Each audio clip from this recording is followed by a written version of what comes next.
morning, Dawg Nation. I am Brandon Adams, and this is DawgNation Daily, the daily podcast for Georgia Bulldogs fans, presented today by Merriweather and Tharp. And for the first time in the history of this program, we are talking about a little March Madness on the show here today. Dogs in the NCAA tournament in the DawgNation Daily era. That has never happened before. The last time Georgia got a tournament win, I don't know. I'd barely even been married, I reckon. Last time they got a tournament win that counted in the eyes of the NCAA, I don't know how far you have to go back to find that, but it's a long time. So it's a rare occurrence here today. We're happy about that, but we've also got plenty of football for you. That means for us today, two great guests. Jake Fromm, this is so good with Jake in some of the stuff as it relates to the quarterback competition, what Kirby Smart has said. Jake will help us interpret that. Terrence Edwards today also, too. There's been a lot said lately about wide receivers. Terrence really valuable when it comes to that kind of thing. Terrence also a basketball guy. We may ask him about his bracket here coming up, too. So a lot of really good stuff in store for you here today, including very, very candid comments earlier this week from a Georgia player kind of in the spotlight, a position group kind of in the spotlight. How much blame do the coaches get for all of this? And what is the outlook for improved play in 2025? That's probably the most important of these questions. We'll deal with that. We are glad to have you with us for it. It is DawgNation Daily, the daily podcast for Georgia Bulldogs fans, presented by Merriweather and Tharp. And it begins right now. Today's episode of DawgNation Daily is brought to you by Merriweather and Tharp, your source for Georgia divorce. Find them online at georgiadivorceteam.com. Presented by DawgNation.com, this is DawgNation Daily, the daily podcast for Georgia Bulldogs fans. Here's your host, Brandon Adams. Jam-packed today, excited about March Madness, really, really looking forward to this. We'll give you some on Georgia coming up in a couple of minutes, including why this really is a historic day for the athletic department in a way that if you're really close to the situation, you might not fully understand. We'll give you that and the recipe for a Georgia victory. All of that is coming up, plus two great guests. Jake Fromm later on, Terrence Edwards here in a couple of minutes. You picked a great day to be on the program. Let me begin with this. I was reading the other day, and we actually talked about this story at on our cruise around the SEC, courtesy of Royal Caribbean. We did this yesterday. Brandon Marcello, CBSSports.com, looking at what he views are the 5 SEC teams that can win the national championship here in 2025. And what we said was, we'll kind of focus on some of these others and maybe circle back on Georgia. We may still do a couple of things as it relates to this, but there was one thing in particular that I read that kind of piqued my interest a little bit, and I thought it was kind of an appropriate way to start our show today because I think it sort of speaks to how a national writer views the scene around Georgia. I don't think this is necessarily incorrect, but I do think it just sort of gives an idea of the atmosphere that we all live in. If you're in the atmosphere, you perhaps don't notice it. But those outside the boundaries of that can more easily see it. I want to read you a couple of sentences here. To me, this sort of tells a story. So Marcello mentions Georgia as one of the teams that could win the national championship. And in his setup for saying that, he writes this. He says, by any measure, a college football playoff appearance is enough to keep a fan base happy. But not in Georgia. Now, let's just park on that for a second. Would you agree with that? Would you say that's mostly true, that most teams, 130-something teams playing at the FBS level of college football, most of them could only aspire to even make a college football playoff, and the large majority of those programs never will? And to be in the playoff, especially in the kind of the previous 4-team era, perhaps even still in the 12-team era, for most programs, that would be viewed as a legitimate, significant accomplishment. Marcello says that's not the way that Georgia views it. And given the reaction we have seen a lot this offseason, would you say that's the case, that Georgia fans, the Georgia fan base, we think of as DawgNation, not the website, but the group of people, that it's just not going to necessarily just be happy with the college football playoff appearance? They want more, they expect more, and they're looking at the resources that Georgia has available as their reason for that. Marcello goes on to write, the loss to Notre Dame in the quarterfinals was downright disappointing. That's a strong phrase, but once again, judge the reaction. People were really disappointed after that loss. So that's sort of the story as it relates to a national writer.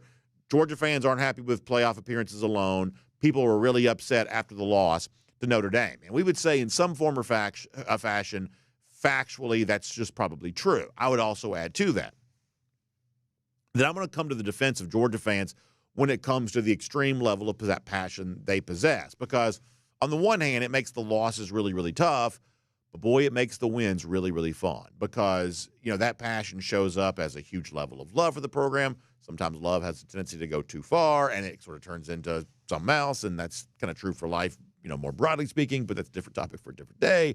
The point is there just is a lot of intensity of emotion around Georgia football, and the men who sign up to be a part of it, they know that going in. Coaches, players, everybody understands it. You are playing on the biggest platform, the biggest stage of all when you play in the SEC at a place like Georgia, and it feels great to win, and the losses can be agonizing, and that's just sort of what you're signing up for, the cost of doing business at a place like UGA. I think that Brandon Marcello, what he writes at CBS Sports, is probably somewhat directionally accurate.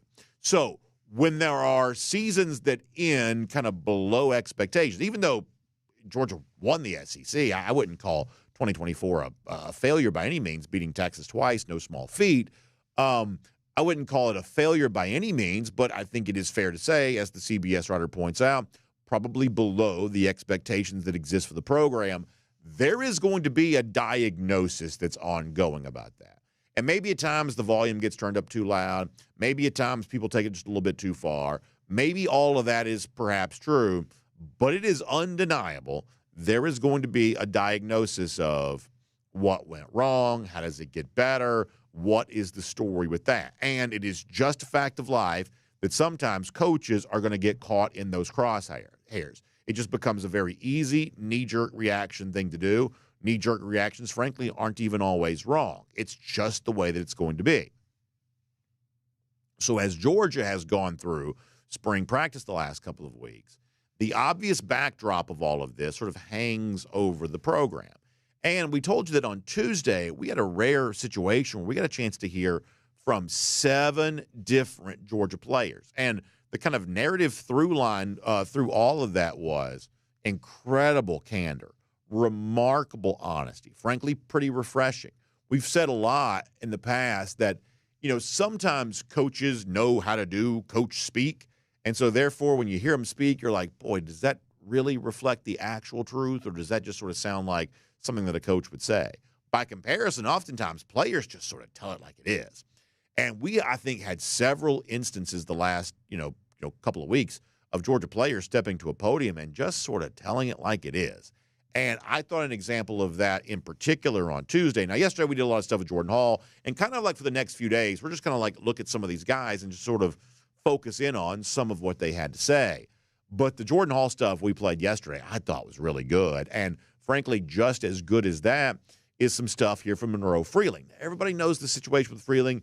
If Marcello wants to call the Notre Dame game a disaster or whatever it was that he said, in particular for Freeling, and he'd be the first one to tell you this, it was not a very good game for him, and the struggles of the Georgia offensive line, one of the huge reasons why Georgia lost that game. And in the aftermath of all of that, Georgia not scoring very many points, having a hard time sort of establishing some dominance there at the line of scrimmage, people have pointed the finger of blame. Stacey Searles, offensive line coach, obviously criticism of Mike Bobo seems to never go out of style. And so it had been Tuesday, Freeling, who's, by the way, not a full participant in spring practice right now, returning from injury, but still a major part of the leadership, kind of nucleus of this Georgia team, was asked, how much do you notice this criticism that exists? And what do you think when people want to blame some coaches for why Georgia did not get it done back in 2024? Here is the first of a couple of clips from Monroe Freeling speaking very candidly on the topic. It's a lot of it just comes down on ourselves because, you can blame the coaches all they want, but at the end of the day, if the players don't succeed, you gotta look in the mirror, Like, we're the ones that got to listen to the coach, and I think it falls on us. So when you hear that, I think there's a tendency to maybe say, okay, well, fine, you're looking in the mirror. And it's almost like, what does that exactly mean? And some other stuff we heard from Freeling during this discussion, I think gave even deeper, analysis of exactly what Freeling means by that and just how willing to be introspective he is about his own performance, about the performance that sort of, exists around him with the Georgia offensive line. Because if you want to begin last season, I don't know how much time we spent on the show saying this, but it was quite a lot. When you go back to last season, we would have told you before the year began that Georgia's number one strength was maybe going to be its offensive line. Best position group on the team, maybe best offensive line in the country. And if we're being honest, even though the individual players, we like them all, and we think a lot of those guys individually seem to have very good seasons, for whatever reason, collectively, it just didn't add up to what it was supposed to add up to. So when Freeling says, hey, we're not blaming the coaches for that, we're looking in the mirror and trying to decide that for ourselves, in a different answer, same press conference, Freeling went into even more detail about what that meant. Here's Monroe Freeling again. Yeah, I think it really just came back on us and our execution. I think that sometimes we were, more worried about, like, not failing than succeeding, And I think we thought we were more just senior heavy, so I think we thought we were there. But I really think that we should have, focused more on our fundamentals. I mean, once again, I just think you have to appreciate the fact that, boy, that comes across as really honest. And maybe you don't love the answer, but the fact of the matter is, given the struggles, the explanation is probably not going to be all that pleasant. He says, hey, we were more worried about failing than succeeding, so therefore that maybe made us a little bit tight. Or, you look around and maybe, shows like this that hyped us up, maybe we were believing those accolades a little bit. Maybe we weren't, kind of getting back to basics nearly enough. Whatever you want to want to sort of get from that, I think you at least have to take the fact that, boy, Freeling comes across as really honest when he just owns the fact that the Georgia offensive line was not particularly good a year ago.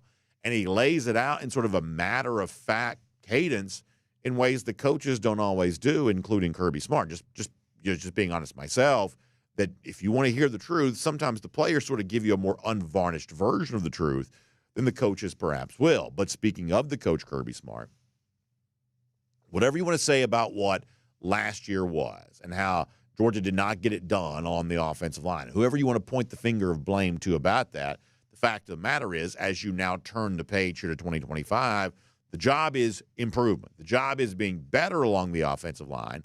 And the challenge with that is you're losing some of the guys that played a lot of snaps for you.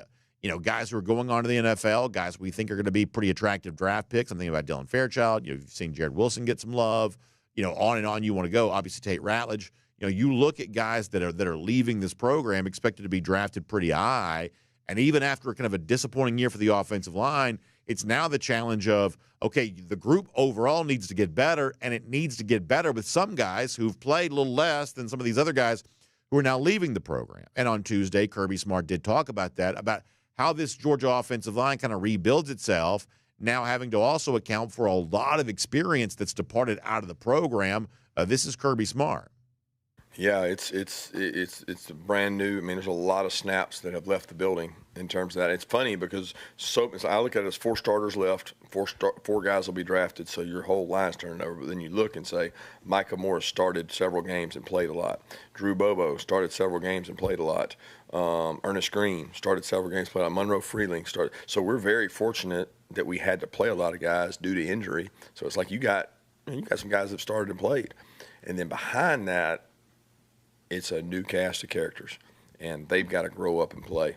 So Bo, Jaw Jackson, Nair, Fighton, Malachi, the guard guys, I guess, Uni, Easley, and then Juan being one of the new freshmen who's continued his journey to lose weight. He's really fighting that. He's had an impressive 2 weeks at going down on his weight. I've been proud of him for that, but he still has a ways to go.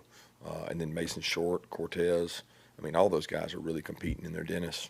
So, I mean, we're fortunate that we have probably 3 deep on the offensive line in spring practice. I think most of my peers don't have 3 deep, but it's not the quality depth that we've had in the past. So there's a couple things I want to point out from that. First of all, Smart mentions Juan Gaston, the battle that he's having, as a lot of guys have early in their career, kind of getting that weight perfect, getting that weight right. The truth is like there's been some really positive buzz about Gaston in the early days of his Georgia career, a guy that does come in with a chance to maybe make an early impact and be a pretty impressive prospect here. Obviously, like a lot of young guys, especially the big guys, sometimes you come in too big. That's not, shocking news. It happens pretty frequently. But if he can get that under control, there are people around that program that I think that Gaston can be really good and perhaps really good pretty soon. However, the other point I want to make here is, and if we're, once again, being candid, everything we've sort of said at this point is sort of well-traveled ground. People know the offensive line needs to get better. People know the players themselves are taking responsibility for that. They don't want to point the finger of blame at coaches. We've sort of done some of that. Let me now try to do something different than what we've said in the past, which is, as Smart touches on, and I don't think this is a throwaway statement. I believe this is true, and it's the kind of thing that you should notice. That because of the sheer number of names that Smart just rattled off, Josh Jackson, Bo Hughley, you want to start rolling through like Michael Ewing and guys like that, that the sheer number of offensive linemen that Georgia currently has in the program makes the Georgia offensive line, for the most part, still the envy of college football. And you might say, well, how could that be given the way the group performed a year ago? Even the players who were playing admitted that it wasn't good enough. And that's undeniably true. It was a probably bad year for the overall offensive line performance. But given the fact that offensive line is just a pretty scarce position and almost no program has enough of it, the fact that Georgia, now trying to replace 4 guys who played a lot of snaps, can look at a long list of potential names, some of them a little bit younger, some of them a little bit more experienced, but look at that long list looking for a best 5, that still puts Georgia in a position that most every other program in college football, including some national championship contenders, can't really say that they're in. And if you want to go back a week ago, Smart went into more detail about that. The fact that the situation that teams like Georgia find themselves in, very similar to what NFL teams say they're dealing with, and Smart actually went into more detail about just how hard it is to find 5 guys that can play. And when you hear Smart say things like this, even if you were justifiably frustrated with the Georgia offensive line performance from a year ago, I think it makes you a little bit more optimistic about Georgia's chances of kind of fixing all of that in a way that maybe other programs just simply might not be able to do. Here's Kirby Smart again. To be honest with you, it's a problem across the NFL where they don't have enough offensive linemen. I know nobody in the country right now in the college football is saying, well, we got enough linemen, we're good. I mean, there's not enough quality offensive linemen out there, and you're trying to build depth across the board in the position. What helps with that? Mid-years. Sometimes transfers, but offensive line aren't your most transfer portal type players positions. Not a lot of people get success through doing that. We found success through developing guys. And this group that's about to take the field or get their opportunity, a lot of them have been on that scout team for 2 years, and they're not where they need to be. But we're gonna push them and do the best combination to get 8 to 10 guys that can play winning football for us, which is our goal every year. The thing that Smart says there that I think is really important not to miss is that offensive line is not a transfer position.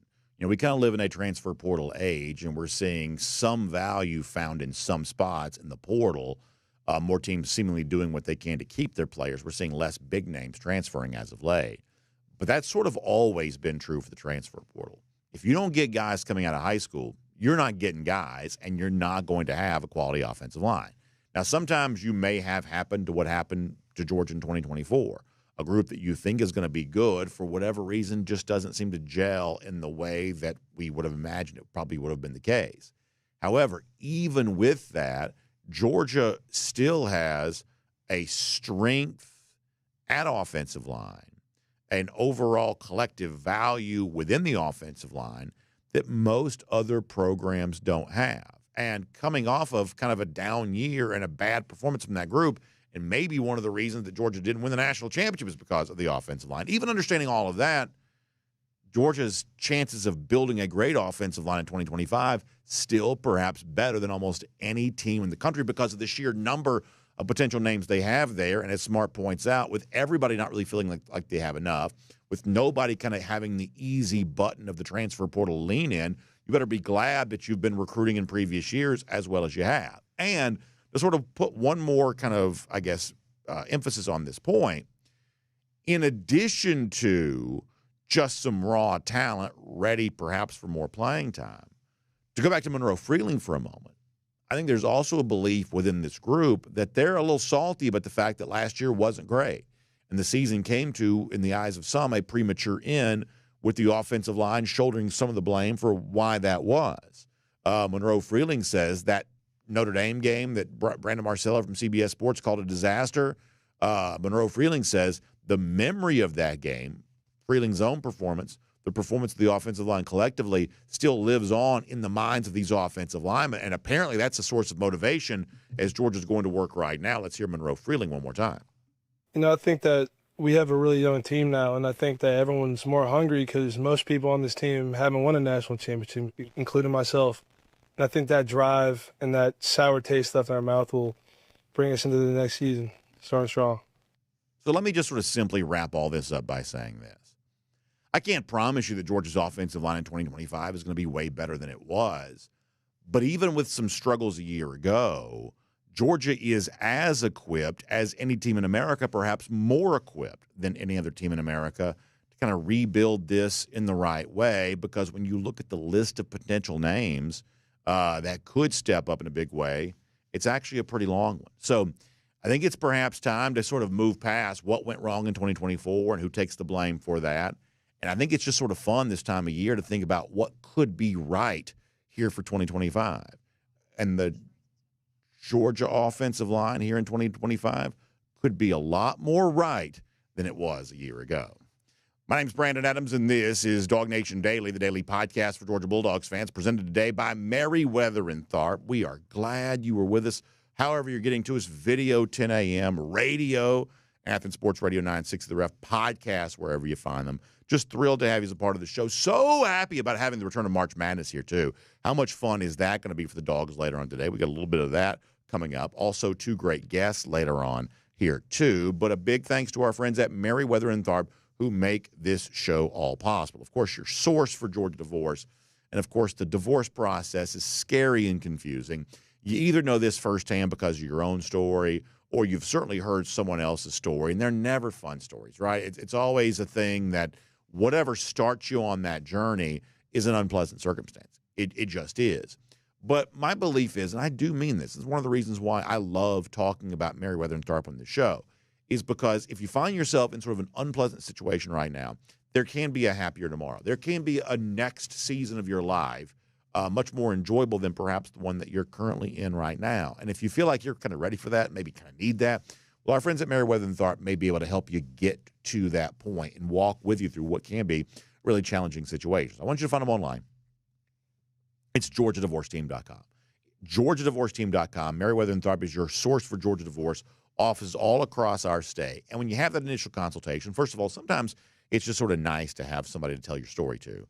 But when you have that initial consultation, when you tell them your story, they're going to give you wise counsel on the other side of that. And one of the things you're going to find is that maybe one of the biggest questions you have, how do you pay for all this, the cost certainty that you're seeking? Well, they've got some really creative options for you on that. So one more time on the website, it's GeorgiaDivorceTeam.com.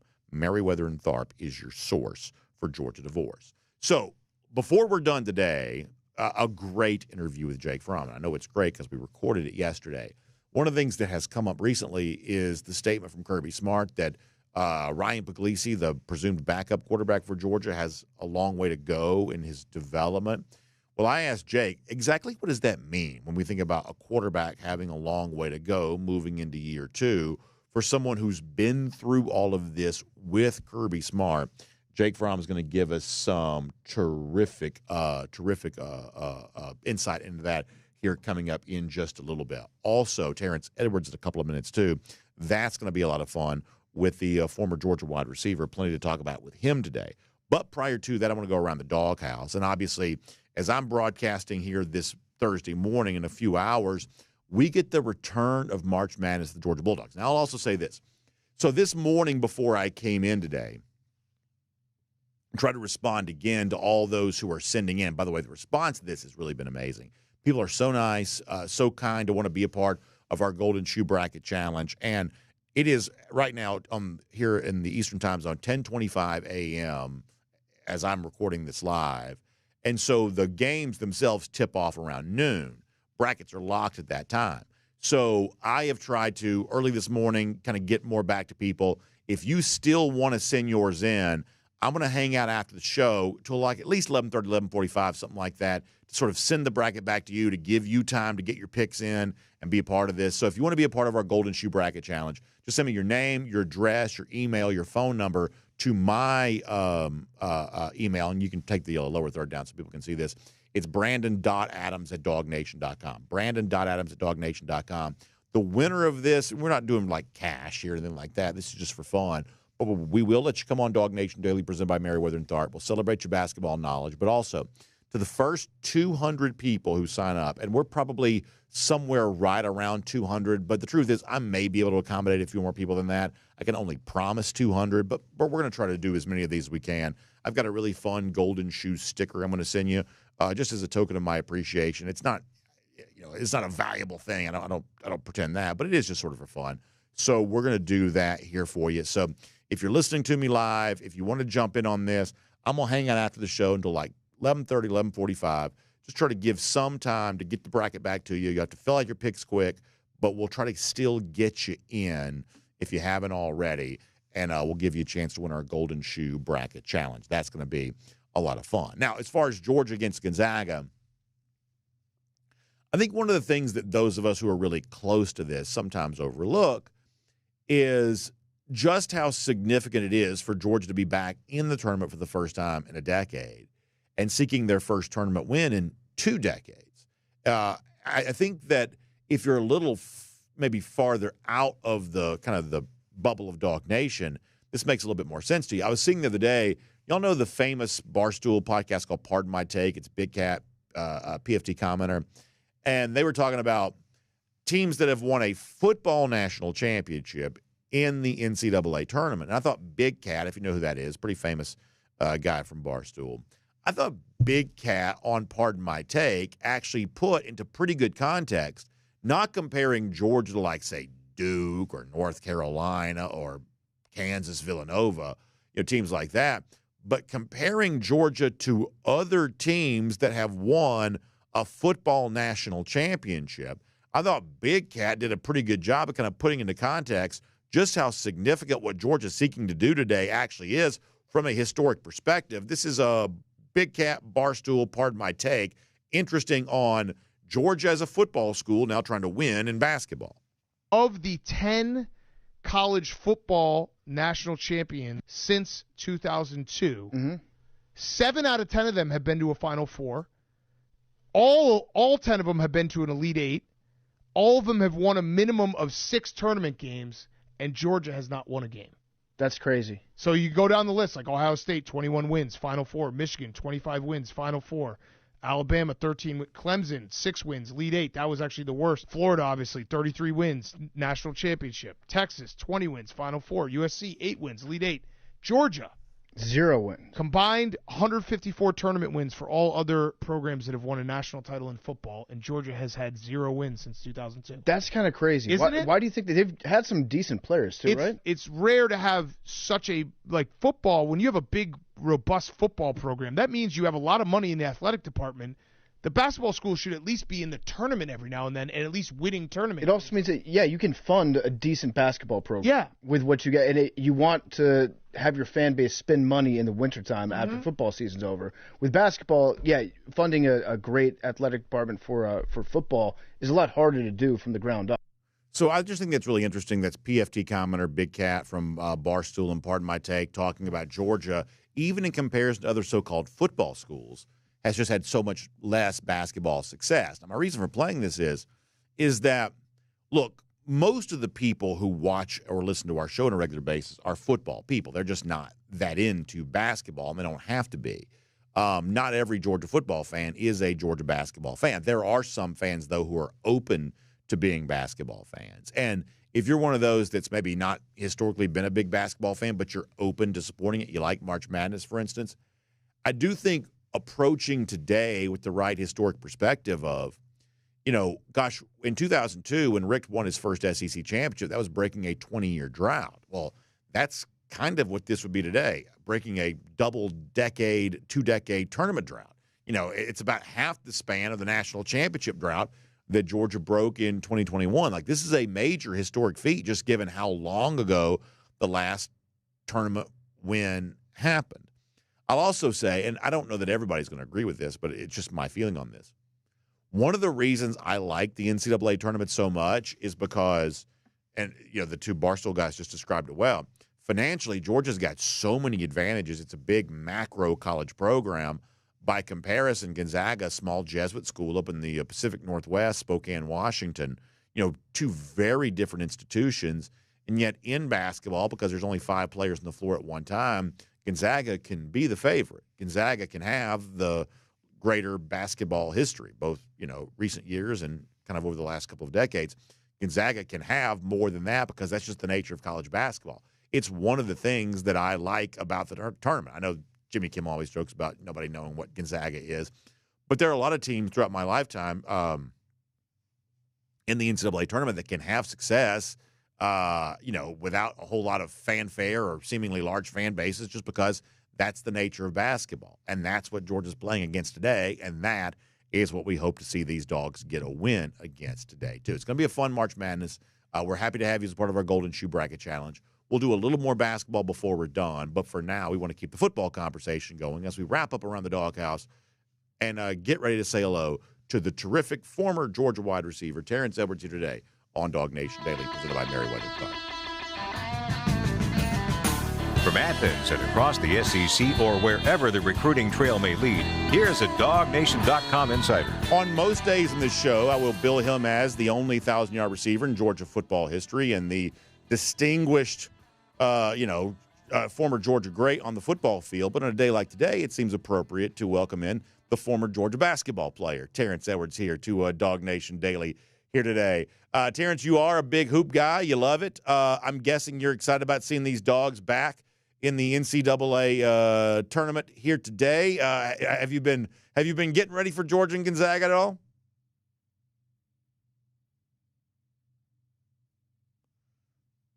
I'm not hearing Terrence. I don't know if that's me or is that on? All right, Terrence might be muted. We'll see if we can get that figured out and get him back on there. But like I said, Terrence got a basketball history that's there. There we got it. There we go. Yeah. So Terrence, how about Georgia and Gonzaga today? You getting ready for this one? Yes, I am. I'm a big time basketball player. I played basketball at Georgia as well. For those people who don't know that, and I was in school in the 2002 season, the last time that Georgia made the big dance, and I'm excited for this team. I've actually watched them in person, and I really like this team. This is one of the biggest, more athletic teams that we've had in a while. So I'm excited to see them go out and compete against a historic program like Gonzaga. So I can't wait. I'm pulling for my Dogs, and hopefully Coach White and his staff pull out the win. Yeah, let me ask you a couple things about this. Obviously, we talk football, but I do think this is fun for today. I think you bring up a really good point that it can almost go unnoticed because the SEC is just so good this year. But when you look at in recent years what Coach White's been able to do, the overall talent level on this team is better than anything that Georgia's had in a long time. Now, it's not necessarily Ant-Man Edwards. I get that. But the overall balance, the number of guys who can play, a guy like Asa Newell himself is likely to be a first-round pick. Other guys, I believe, have professional futures too. Just the talent upgrade that's taken place here is really terrific. And listen, there was a time this season when they weren't maybe gelling and coming together, and you kind of wondered if this moment might happen. But you can't dispute the fact that the one thing that Mike White has done is, and I'm sure he's leaning on some NIL to make this happen, but the talent acquisition is better than what Georgia's had. And going back to the time that you were playing, I mean, it's been a long time since there's been this much talent on the Georgia roster. I totally agree. I think this from top to bottom is one of the better teams that we've had since my senior year in 2002 with Ezra and D.A. and Jarvis and Jonas. I don't think D.A. was on that time. I think he had left. But Ezra, Jarvis, Jonas, Sherrod, Damian, like that group was very talented, long, athletic. And this is what I see from this team, that they can compete. And in any given basketball game, I think this team could go out and win. So I wouldn't consider this an upset. I know it's an 8-9 seed. It's kind of a pick'em game, but I like what this team have done. Sometimes they've been a little inconsistent at times, but if they come and play their A game, they're going to put themselves in a position to win. Let me ask you one more thing about this, and we'll talk about football. I don't know that everybody understands what I'm saying when I say this, but I do like the fact that the NCAA tournament can pit a very small school like Gonzaga, presumably a much smaller athletic budget, against a program like Georgia that's powerful enough, rich enough to win 2 football national championships, would be the less accomplished basketball team in comparison to a school like Gonzaga that people have kind of only heard of because of basketball. Like throughout our life, college basketball just sort of creates those sorts of things. And I do like it. It's one of the things that makes March Madness fun, that much smaller schools, can win. They can have success. And Georgia, despite the fact that it's got a lot of financial advantages and kind of a population advantage, on the basketball court, doesn't necessarily have a, actual on-court advantage compared to a team like Gonzaga trying to make a Sweet 16 for a 10th straight year. College basketball seems good at creating that in a way other sports just simply can't, and it's one of the reasons why I've always loved the big dance so much. I'm guessing you probably understand where I'm coming from on that. Yes, I do, because in football, we really have kind of the traditional matchups. You really don't see we're playing teams that is not in our region. In the Southeast, we're not going out and playing SC as Alabama did a few years ago when I was in school. You just don't see those games that just not some type of unique circumstance. We're going to play Clemson every year at the beginning of the year because of proximity and the rivalry that we've had. So the NCAA and their tournament creates these opportunities that you probably would never see. I don't think we've ever played Gonzaga in a basketball atmosphere, but Gonzaga has a really, really, really good basketball program. And getting this win will be really, really big for the confidence of the basketball program and also for recruiting, as Georgia has really become a rich state in basketball, and keeping some of these kids home will go a long way of turning our basketball program around and being a perennial team like Alabama, like Auburn, like Tennessee. And I would love to see the basketball program turning around and be a team like those other schools I just mentioned, because you just look at it. We got 14 teams in the NCAA dance. We're going to have to compete with those guys every year. All right, I got to ask you one more thing, because you're obviously, in your school environment there at Mount Vernon. You're a terrific football coach there at a wonderful school in the Atlanta area, Mount Vernon. So I said this in the show last few days. Some of my best memories, period, of growing up are like the old TV cart that you roll into the classroom, or sneaking out to the media center and trying to find a way to watch games, stuff like that. I know it's different now because everybody's got phones, and I don't want to get anybody in trouble or anything like that, but how much, like, at noon today at the high schools are people still trying to find a way to watch some of these games? Obviously, in workplaces, people are certainly, checking out for meetings and things like that, kind of doing their own version of that. But my own personal high school memories about this are just great. How many people are still doing that here in 2025 of trying to find a way to get somewhere and keep up with these brackets and watch these games? How much of that's still going on?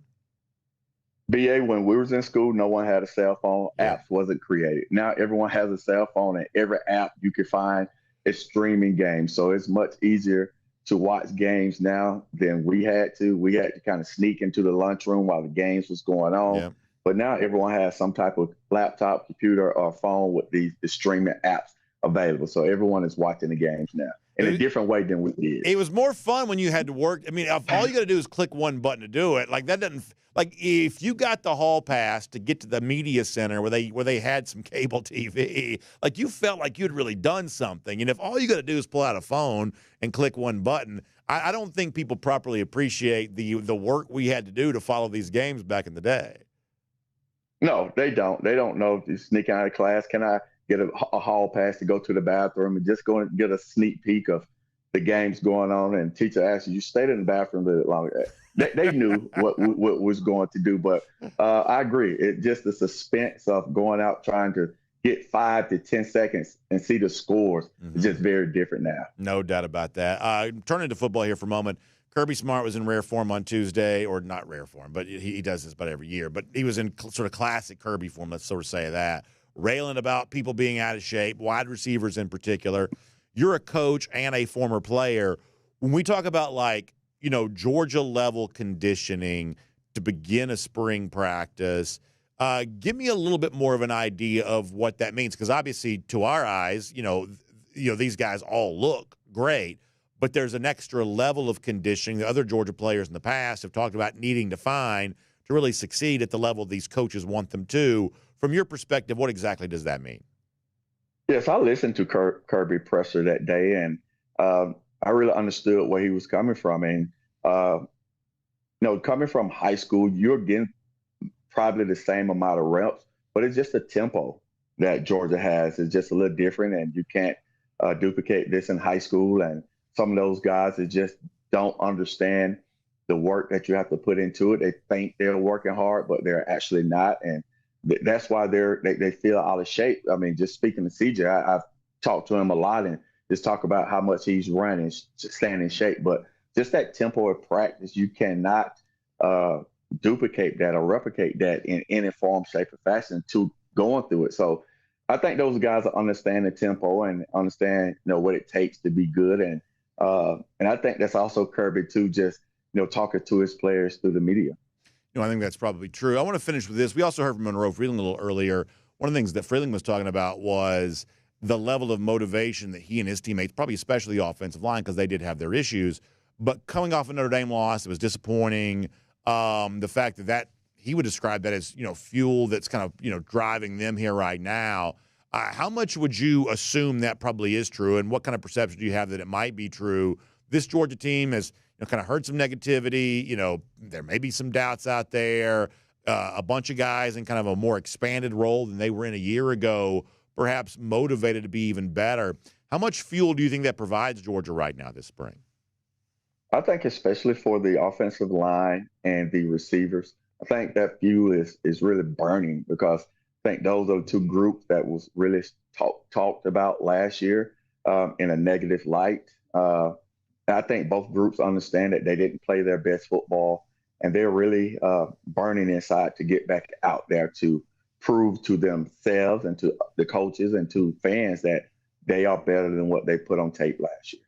Terrence, great stuff. Love the conversation. For people who want more of what you do on social media, but also the work that you're doing, getting the next generation of pass catchers ready for their football careers, how can they connect with the Terrence Edwards Wide Receiver Academy? You can find me on all social media platforms at Terrence Edwards Wide Receiver Academy. Terrence, really appreciate your time. Thank you so much. Thank you. Let's take a look around the rest of the league. This is SEC Through. Good stuff from Terrence Edwards. Really, really appreciate his insight in both what's coming up with these wide receivers, motivation that Georgia exists. Terrence has been there. He's lived through it. And by the way, leaning on his experience as a former basketball player here, too. That was really fun today. Always a great conversation with Terrence Edwards here on DawgNation Daily. And don't forget, we got another great guest here coming up, Jake Fromm. We recorded this yesterday. More insight into this quarterback competition, kind of where that stands. Jake going to give us a lot of that here in just a little bit. Prior to that, let's go cruise around the SEC, courtesy of Royal Caribbean. I remember years ago, we would take a Royal Caribbean cruise vacation around this time of year, and you get a chance to watch some of those NCAA tournament games, like from the Schooner Bar, one of those places like that. This would have been like Mariner of the Seas at the time, back when that was like the big ship to be on. Still a great ship. But this is like back when it was like brand new and kind of a sort of a game changer in the cruise industry at the time. And, back then it was hard to watch sports on a cruise ship. This is 20 years ago. Hard to watch sports on a cruise ship just because, it just was, you had to connect like the Armed Forces channel and stuff like that. It was not an easy thing to do. It's gotten way better now. That's one of the ways in which technology has really improved things. And one of the examples of that, like say Playmakers Bar and Grill on what the terrific sports bar on board so many of these Royal Caribbean cruise ships, including Utopia of the Seas, which we're going to be on coming up here very soon. You get a chance to watch all the sports that are ongoing. So if you're on the ship during tournament time or anytime there's big sports going on, Masters coming up, something like that, you're going to have that Playmakers on your ship in all likelihood, where you get a chance to enjoy all of that. It's just one of the ways in which every single year, with every new ship that's introduced, Royal Caribbean is just really kind of pushing the envelope and making your cruise vacation experience unlike anything that you've ever experienced before. And if you're watching a video, you get a nice overhead shot of the Aqua Theater there. You saw the Central Park area before. All of these gorgeous neighborhoods are a part of Utopia of the Seas, for now anyway, the newest of the Royal Caribbean ships, and the one we'll be seeing you on for our DawgNation cruise here coming up in a couple of weeks. How about Jessica Slater? You can give her a call, great travel agent. She'll get you booked up on everything you need. 770-718-9147. That's 770-718-9147. You can also email her, jslater@dreamvacations.com. She'll get you ready to go here in 2025. All right, before we bring on Jake, let's do a little tournament talk. Now, I was saying this to our video audience before the show began. For most of my life, to be frank, I've never really thought that much about Texas as an athletic department. Frankly, why would you, just given how irrelevant they've been in almost every sport in the 21st century? But boy, since they've joined the SEC, I have had more reasons to consider them, and here's what I've learned, and perhaps you've learned this too. Rooting against the Longhorns is really, really fun. And last night, I was like so into this Xavier-Texas first four game. Texas goes down. I've never had so much fun in what you call the first four. These are the kind of the play-in games ahead of the actual tournament, which starts today at noon. I've never had so much fun. Love watching Texas lose. Like, I don't know that I like having Texas in the SEC, but Texas in the SEC has given me a form of entertainment that I didn't know I enjoyed this much. Rooting against Texas and whatever the sport is, really, really very good, and pretty satisfying to see the Longhorns go down in basketball last night. I'll also mention this too. Kaylee Mansell is one of our producers today, and she and I were talking this morning. So I'm a big believer in something. This is going to come across as probably a little bit weird, but obviously huge Georgia fan. You can't be a bigger Georgia fan than I am. But I also really believe in like the sanctity of the bracket when it comes to stuff like this. I'm the same way in football season, where like, of course, I want the best for Georgia, believe the best of Georgia, and we kind of present that, angle on this show. Very easy to do given the success that Georgia's had. But you know this, during the fall, I take my picks pretty seriously. I love Georgia, but I want to get my picks right. That means sometimes you got to pick a Georgia rival to win a game. You got to, if you think so-and-so is going to be good, you have to sort of call it like it is. And by the way, it's one of the reasons why we kind of lean into making picks, because if we didn't, the show would get pretty boring after a while. If Georgia was always great, its rivals were always terrible, well, after a while, that would be easily recognized as propaganda. You know that when you see it. So we try to take our picks seriously because it's just sort of a way of kind of keeping the show interesting, kind of putting ourselves in the line sometimes. Feel the same way about bracket. I'll never put like big money into a bracket contest or anything like that, but I do get a little bit of a dopamine rush from getting a pick right. I do. I just like that. It's just a little bit of an ego stroke that when you get a pick right. I frequently get them wrong too, but it's still fun to sort of get them right. So she and I were talking about that this morning as it relates to the Final Four. She's got a Georgia rival winning her a national championship. She said, how do you feel about that? And I said, well, listen, I've got a different Georgia rival winning my national championship. Kaylee's got Florida, very popular pick here at the moment. I have Auburn cutting the nets down, winning it all. Don't feel great about that. But at the same time, I believe in the sanctity of the bracket. I want to get my bracket right. I think it's a great time to buy low in Auburn right now. They've lost like 3 of their last 4 games. Despite being the number 1 overall seed in this tournament, a lot of people seem to sort of be running for Auburn at the moment. I think that's a mistake. I think they, throughout this season, consistently have been the best team in America. They have the sort of experience that plays well during tournament time. In fact, you didn't ask for my Final Four. It's a little bit like vacation photos or golf shot or fish stories. You don't want to hear my Final Four, but I'll give it to you anyway. I have Auburn. I have 2 other number 1 seeds, Duke and Houston. And coming out of what would be the Florida region, the one slightly contrarian pick I do have Texas Tech advancing to the Final Four. So give me Texas Tech, Houston, Auburn, and Duke. Give me Auburn winning it all. As far as today's action goes, I don't really see an obvious huge upset here. I see a couple of small upsets potentially. I do see a handful of really good games. I think that Creighton-Louisville could be a great game. That's the first tip of the day. Obviously, Dana Altman nearing the end of his career there with the Blue Jays. I see VCU, BYU, both a really good game. Also for Virginia Commonwealth, a chance to be a slight upset here. The truth is both these teams are pretty good. Typically speaking, the darling mid-major teams usually find themselves facing a pretty tough first-round game, just as coincidence would have it be. The Rams of VCU, latest example of that. But if you're looking at least from a seeding standpoint, slight upset, I could see VCU being that today. Best game of the entire day, maybe Arkansas and Kansas. Arkansas, obviously, season long, one of the most disappointing teams in America. Kansas has just flat out not been very good. But, now they both have a chance to advance in the field. Be very careful about both these teams because they typically lean on pretty good home court advantage, especially Kansas there at Allen Fieldhouse. Sometimes that fails you, obviously, playing in the neutral site venue. But either way, Calipari, who kind of is at Arkansas because he couldn't get past the first round at Kentucky, will now have a chance to advance with the Hogs against a Kansas team that's sort of in name only Kansas. They have not played like a typical Jayhawks team at all. I think that Yale against Texas A&M is a slight chance for an upset. Yale getting some love. The Yaleys did play on Sunday, though, so they're going to be a little tired here. Drake, Missouri, very low-scoring game. You'd expect that. Drake plays at a snail's pace. Sometimes that's ripe for an upset. They could beat what has been a pretty good Mizzou team all year long. And then probably among the more beloved mid-major teams in the entire field is UC San Diego against Michigan. This is a 12-5 game, but from a point spread perspective, I think that UC San Diego is thought to at least be the equal of Michigan, if not better. They would be a point spread favorite over a number of at-large teams, including probably Georgia. So, people always talk about the 12 beating the 5. In this case, I'm not quite so sure that the 12 isn't just simply better than the 5. That is the story kind of late tonight. We love the tournament. It's great to have Georgia part of it. I'll give you one quick thought on Georgia in terms of how it gets its win. Gonzaga is just a better shooting team than Georgia is. That's just the case. So for Georgia, we think a bigger front court, probably more front court depth.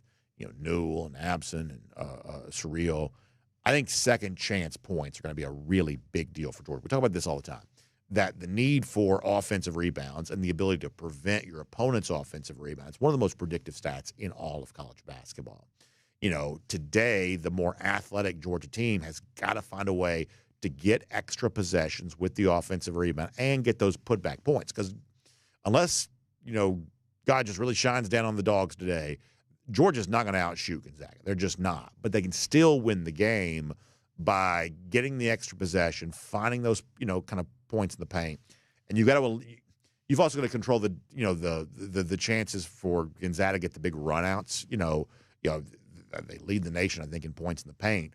That's not always just bang on the low block. Some of that's points in transition. Those also count as points in the paint. So you can't give Gonzaga the runouts. You got to find a way to get some extra possessions every now and then. And you got to kind of turn this into a little bit of a street fight.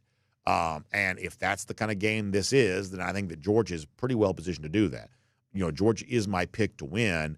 I don't know that every possible outcome here results in a Georgia win. If you want to kind of play this out in sort of Bayes' theorem style, there are a lot of outcomes that sort of lead to Gonzaga, emerging here. That's the reason why they're the favorite. But they've been the favorite in March Madness before, and they've lost. And teams like this, you can kind of be an Achilles heel. So I think it's going to be a lot of fun later on this afternoon. Now, we'll give you one more chance to be a part of our Golden Shoe Bracket Challenge here in a moment. But for now, here on DawgNation Daily, let's also give you a chance to hear some more Georgia football talk as we welcome in the great former Georgia quarterback Jake Fromm as part of a Kroger Fresh Take here on DawgNation Daily today. And here on DawgNation Daily, time now for a Kroger Fresh Take. Get a chance to bring in the former Georgia quarterback Jake Fromm, enjoying some time here this spring ahead of what will be a busy run-up to the 2025 NFL season. And Jake, we're always happy to have you to talk some Georgia football with us. Thanks so much for your time here today. Always good to be here on the show, Brandon. Thank you for having me. So we got some stuff from Kirby Smart this week, and to me it sort of feels like well-traveled turf of Smart comes into the press conference. I'm not trying to make light of it or say it doesn't matter, but it's none of these guys are in shape. These guys don't want to be coached. These guys don't know what college football is all about. It just sort of feels like the kind of narrative that we sort of re-rack every single year. I guess as somebody who kind of lived through that, what would you make of both when you were a player now as kind of a post, sort of your post-playing career at UGA, what sort of seems like the yearly rant from Kirby Smart about nobody taking the conditioning part of this seriously, nobody committing themselves to what college football is all about. I think it's a necessary thing probably for coaches to say. It does sort of feel like well-traveled ground when it comes to Kirby Smart. What's your perspective on some of that? Yeah, I am kind of coming from the angle of, hey, there's probably 50% truth in this, and then probably 50% of part of the theme that Kirby does a great job of trying to almost pit the team and the players against himself, to have a kind of an enemy to rally behind, and kind of to develop the character and the chemistry of the team even more. So, I mean, this is a play out of his playbook for sure. Kirby does a fantastic job of navigating this very kind of gray area of kind of getting the most out of his team. But then there's obviously probably some truth to it. Now, he's not just going to blow smoke to blow smoke. Mm-hmm. There's probably a little bit of truth to this, and it just so happens to kind of work out usually for Kirby's good. I think that's interesting. Now, what we've also said about this, too, is that, to me, this touches on an important point that goes beyond just Georgia, which is, even if this sort of sounds like stuff that Kirby said in the past, I do think it's important, and the best programs, the best teams, will understand that I don't care how highly compensated my very talented athletes are, talent alone is just not going to get you very far. And the compensation that you're enjoying, you're not going to have that money if you don't learn to, cultivate a work ethic that matches that. And so, Smart's overarching point, which is, I'm still going to coach you, I'm going to coach you hard, and your ability to receive coaching is going to determine how good of a football player you turn out to be. Honestly, I do think that's a pretty meaningful statement to make, not just about this particular spring practice, but about the role that coaches play in college football moving forward, where, hey, this is not the NFL where guys are 30 years old. This is 18, 19, 20-year-old kids, and they do need to be coached. And the fact that, Kirby Smart says, we still plan on giving you coaching, and we're going to judge your ability to receive that coaching, I do believe that's a meaningful statement. Yeah, I agree. I mean, there is the dynamic between the players and the coaches has changed dramatically. I just over the course of the years since I was playing, even before I was playing to when I played, and then especially from when I played into now. Man, that relationship and dynamic has changed a ton, and how they kind of go about getting the most out of their players, trying to coach them hard in a meaningful way, in the changing of coaching styles. I mean, it is an ever kind of changing dynamic that the coaches are trying to figure out. The players right now hold a lot of power. The power shift has kind of changed because of the transfer portal, because of a little bit of money as well. Back in the day, you kind of got talked sweet to during recruiting, and then you show up on campus day one, and it's like, man, who is this coach who recruited me? Because there's no way this is the same guy. I mean, he is just an evil and a hurtful and hateful person because he's trying to coach you so hard.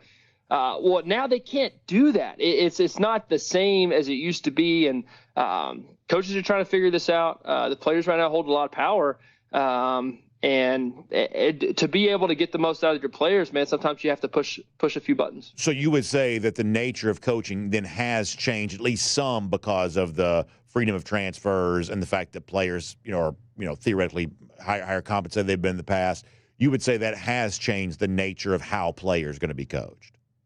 Agree 100%. And I wouldn't say it's all for the bad or all for the good either. I mean, there was probably some change that needed to happen there, where some kind of maybe old school coaches were, probably it was a little rough around the edges, and they probably got away with a little more than they probably should have. And I don't know. I don't think it's all for the good or all for the bad. There's probably a little bit of change that needed to happen there to a more professional maybe environment. But man, I think the kind of the gold standard of the NFL and how that relationship is, I think the more you can mirror that, I think the more successful your program will be. Those of us who are fans of Georgia, just sort of fans of college football in general, this time of year, the thing we love is, hey, so-and-so incoming freshman has come in, and the whisper campaign, the rumors are, boy, he looks great. And yeah, Georgia going to have some of that. You may hear about a running back like Bo Walker. People talk about a wide receiver like Talon Taylor, incoming freshman, that there's just a little bit of a telephone game of, oh, did you hear about so-and-so? Did you hear about this? From your time playing at Georgia, like how much as a player, when you're like doing your own job, and I guess at one point in time you would have been the freshman turning heads, but as you got a little bit more advanced, when you're doing your own job, you're trying to have your own responsibilities, when you're getting yelled at by coaches for your own stuff, like how much did you really notice what was happening around you? And were there moments when you were, like, say, 2018, 2019, where the teammates would be talking about, oh, my gosh, this young guy has come in and he looks great, because that's what fans sort of want to hear. But how frequently do you remember moments in which you guys more advanced in your playing careers would have actually noticed what a young player might have been doing? Yeah, to me, it is. It's so hard, honestly, to miss a player who's having instant impact. I mean, everybody can see it. Like, wow, that guy can really play.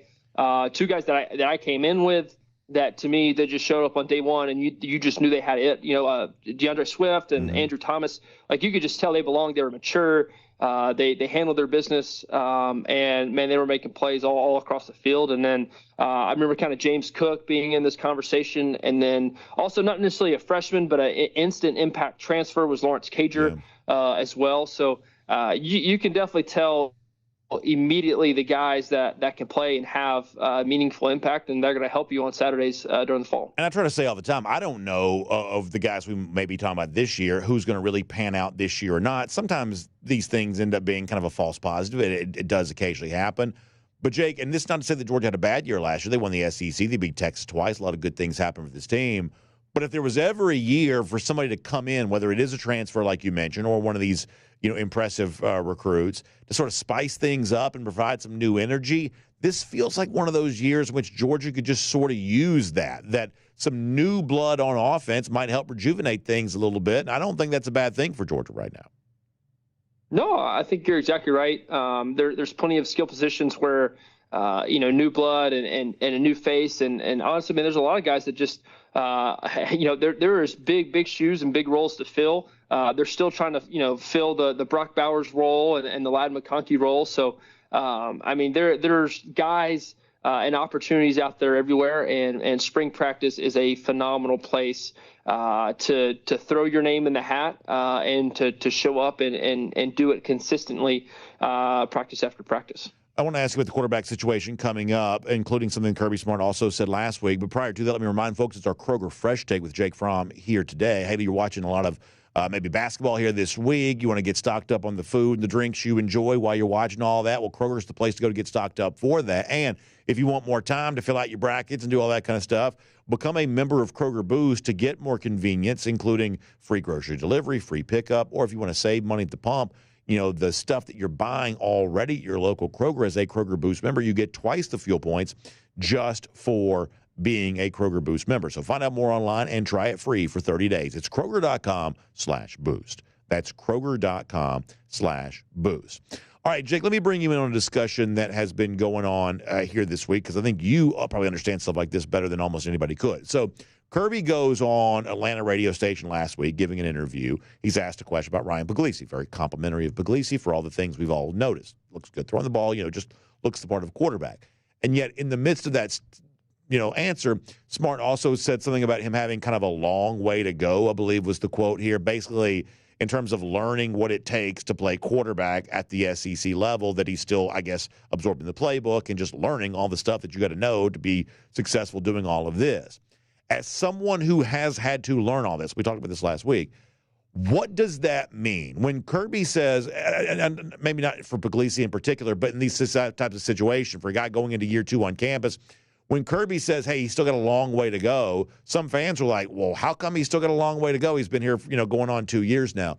As someone who has been through all of this with Kirby Smart as your head coach, what do you think Kirby means when he says so-and-so has a long way to go? Yeah, I mean, to give you the most honest interpretation of that, kind of been through it a little bit. 50% of the flowers part, where he's given Puglisi his flowers. 50% of that is for the media, for the fans, and 50% of it is for him. But then the last part, he's got a long way to go, is 100% kind of for Puglisi, who's watching it, maybe hearing it. Hey,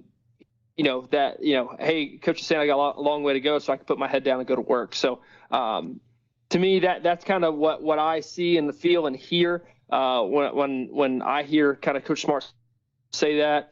And then kind of what he means by that long way to go, it can mean a variety of things. But maybe from what I understand, of how do you do things as a quarterback at the University of Georgia?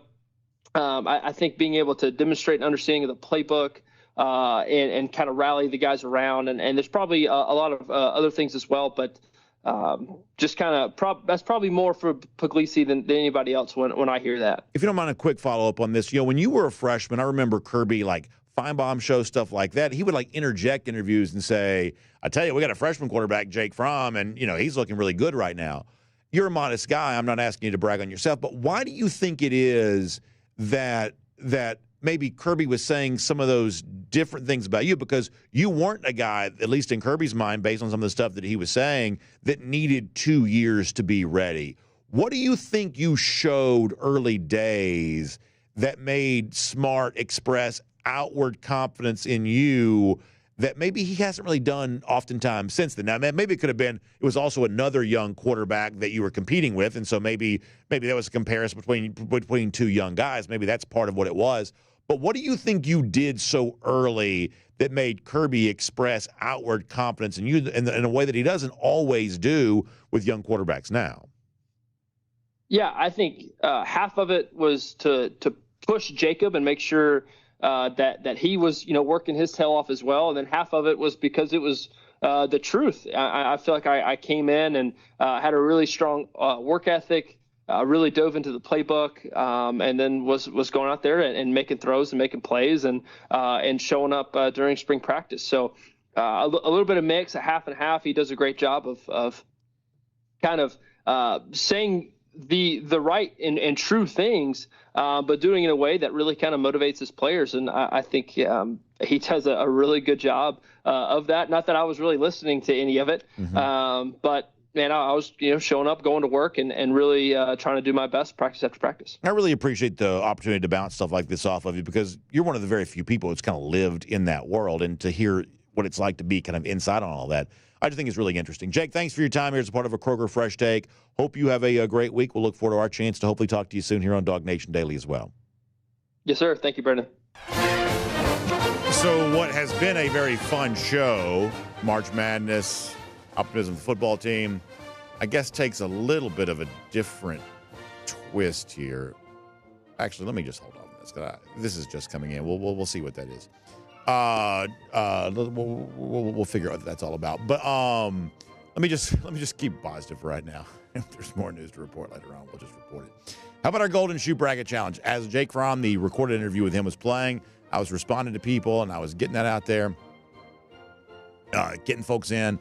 It is inside of an hour before the game's tip. So if you can get it to me, if you're watching on video, I'll try to get it right back to you, and we'll get you in there and get you part of the bracket challenge. We're going to give away 200 of these Golden Shoe stickers. That's a lot of fun. Somebody's going to come on air with us. Just send me your name, your email address, your mailing address, your phone number to brandon.adams@dawgnation.com. We'll get you part of our Golden Shoe Bracket Challenge. Good luck with your brackets. Good luck to the Dogs in the tournament, lousy, stinking Gators. When it comes to football, listen, they got nothing but problems. About 1,594 days. That's how long it's been since Florida has beaten Georgia. That's our Gator Hater Updater. Y'all have a great day. We will see you back here tomorrow. DawgNation Daily, presented by Merriweather and Tharp. We will look forward to talking to you then.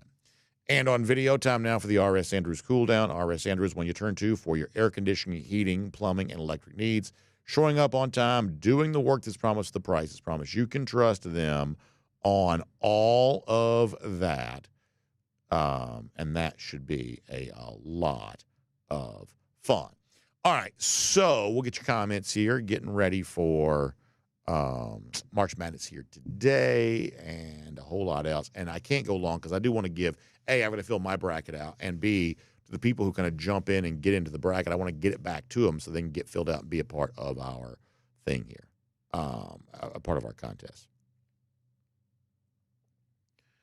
All right, let us see what else is going on.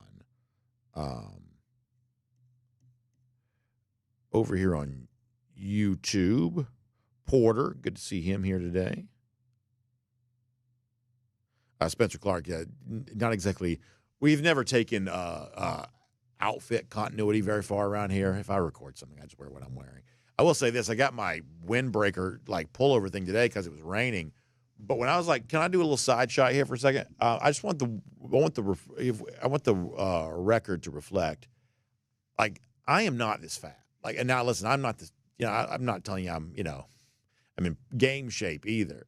But like, this thing is huge. Like, I'm not this fat. So I got to tighten that thing up just a little bit like that, look a little bit better. Like, I'm nowhere close to that fat. But I turn to the side, this thing just billows out. It looks terrible. Golly, it looks terrible.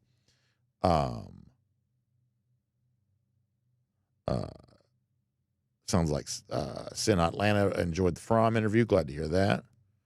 Alan Hampton pointing out that the hatred for Texas fits in well with the other hatreds because Texas wears itself a form of orange. That's very true. That is very true.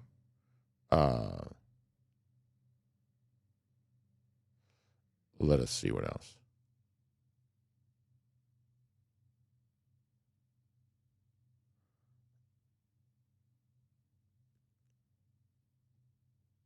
Let's see what else is going on here.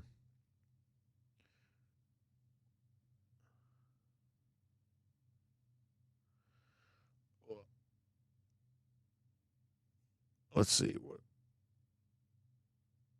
Jonathan Aaron says, how many first-round picks will UGA have over the next 3 years? That's certainly very interesting. I mean, you have to imagine that Georgia has at least one future defensive lineman right now. I think that Christian Miller has a chance to play himself in there. I mean, I think guys like Joseph Jonah-Janye, Elijah Griffin, perhaps projected, to be first-round picks right now. Someone like Jordan Hall has it at least as a possibility as, he kind of returns back, from injury. So you got to think at least one. You don't see a ton of inside linebackers drafted in the first round, but Georgia has had multiples of those.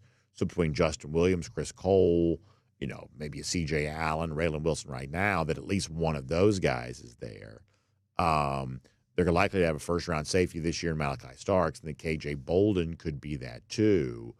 I think one of the questions is, because this would have huge impact for Georgia on the field, is there a future first-round cornerback on this team right now? If so, the secondary gets a big boost. But, boy, if it breaks right for Georgia, I mean, this defense could be back to being really good again. What happens at defensive end, what happens at outside linebackers, the sort of edge rush spots, that becomes really important.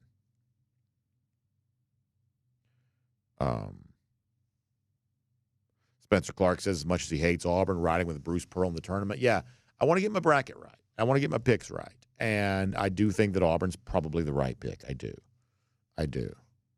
Jonathan also asking about, I guess, rumors of a Trayvon Walker trade. I have seen that.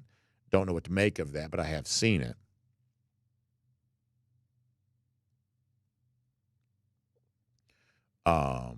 Bill Camacho says that Texas is the color of the honey Dijon mustard. Yeah. I am very, very glad that Georgia's colors are red and black.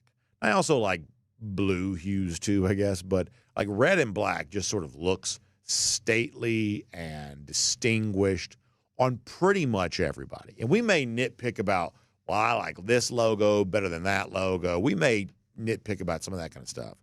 But the actual colors themselves, like what if Georgia had like the orange and burgundy like Virginia Tech wears? Like that'd be, listen, I'd be decked out in it head to toe, I guess. But it's not, even Virginia Tech fans would have to acknowledge that is not a gorgeous color scheme. I sort of feel the same way about Texas. Like the burnt orange is just not nice. And even they deep down know it because of all their big games, they wear the solid white uniforms. They call them icy whites. But the truth is that uniform is just boring. It's just white. It's just head to toe white. Like it's just boring. I don't find that to be interesting at all. So I'm sure the Texas fans think that burnt orange is the best thing ever. And if it was our color, I'm sure I probably would too. I'm just very glad that Georgia's got red and black because red and black looks good on anybody. Garrison Tucker asked about Georgia's leading tackler in 2025. I guess C.J. Allen would probably be my pick on that.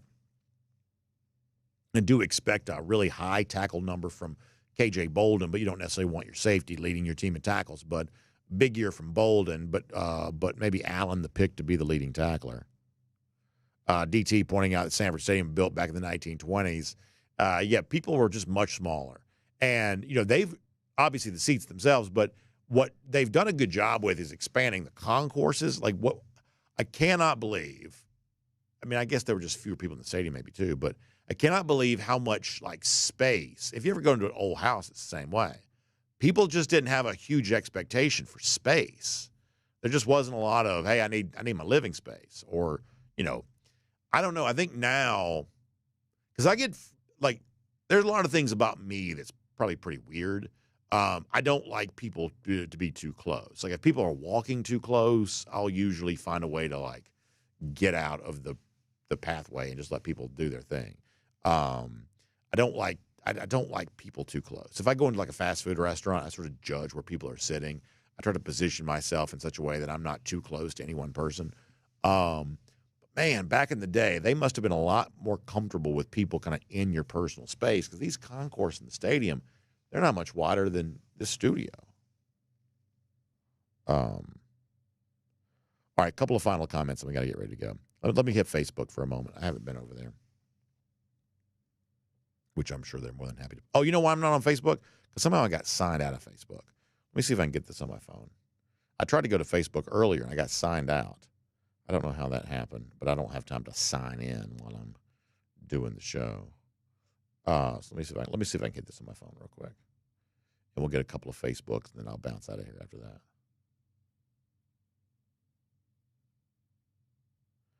Yeah, so something I think happened to my Facebook account. Maybe I've been hacked. I don't know. Hopefully not. All right, a couple of Facebook comments. Chastain Coleman says, I saw a cool pick yesterday from the 2020 defense that all the current Philly dogs, included Azeez Ojulari. Yeah, that's really neat. Yeah, from a sheer talent perspective, it wasn't a great defense, because I don't believe they were I don't think anybody was really practicing all that much. But like the sheer number of future first rounders, the 2020 defense may actually have the most of anybody, right? Yeah, pretty wild. Brian Whitaker and others kind of making mention of what appears to be some maybe bad news for Georgia. This kind of breaking just as we're kind of closing the show, so I'm gonna hold off on that until I have a chance to guess, vet, and verify that. But it seems like that's probably the case.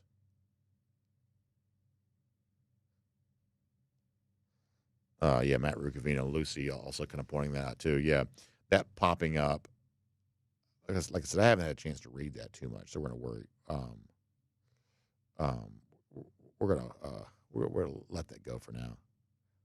All right, let me hit a couple more of these, and we got to go for right now. We'll try to do more comments tomorrow. Mr. Wise says these colors do not run. Red, black, I believe silver. It's great stuff. Bill Kuehl says, I'm going to go see Georgia play Florida in Atlanta in 2026. Should I wear a Georgia shirt or should a Gator hater shirt? Listen, I've worn my Gator hater shirt plenty to that game, Bill. I'd be honored to have you join me in wearing one too. All right, anything else before we go here today?